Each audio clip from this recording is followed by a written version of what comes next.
Assalamu alaikum wa rahmatullahi wa barakatuh. Inshallah, today is our third episode of Wow, Words of Wisdom. And these words of wisdom, sometimes we know who said them and sometimes we don't. Today's statement is amazing. I will read it in Arabic first, then I will translate and then explain.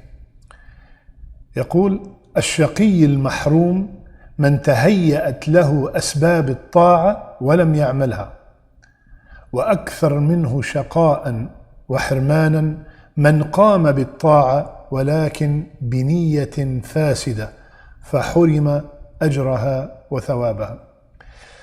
The truly unfortunate and deprived individual is the one who finds the opportunity to obey Allah readily available but does not act on it. And more unfortunate and deprived than him is the person who performs this act of obedience but with a corrupt intention, causing him to be deprived of its reward. Subhanallah. A few years ago, when we were in Umrah, me and a group of brothers, we stopped by a shop maybe half a mile away from the Haram in Mecca. So as we are chatting with the owner, we told him, "You are so lucky. You are so lucky to be so close to the Haram and get all these rewards by praying, because we know that every prayer is equal to 100,000 prayers somewhere else." And the answer from that man shocked us all when he said, "I haven't been in the Haram in 3 years." He works half a mile away from the Haram, and he haven't prayed in the Haram any salat in 3 years. This is exactly what we're talking about. So the saying here is that the deprived one, the unfortunate one, is the one whom the ibadat are facilitated for him. They are there ready to obey Allah subhanahu wa ta'ala. He lives next to the masjid. His parents are Quran teachers, for example.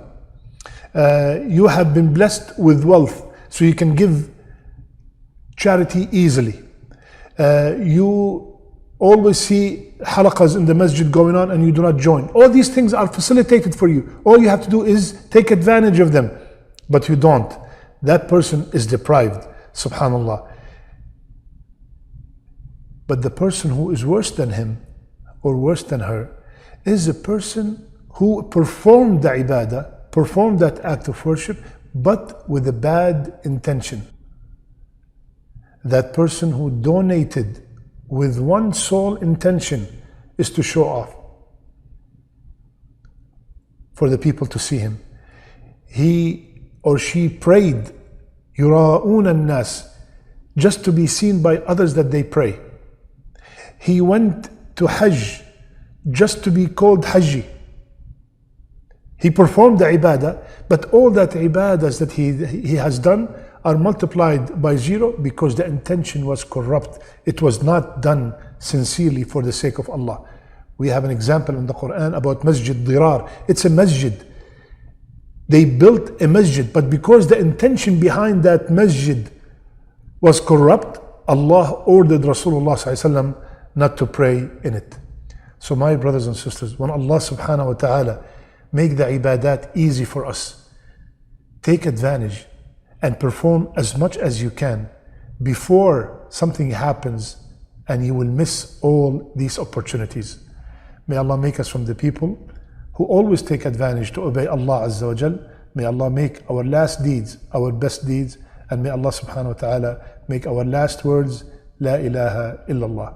I love you all for the sake of Allah. Subhanakallahumma bihamdik. Nashhadu an la ilaha illa ant. Nastaghfiruka wa natubu ilayk.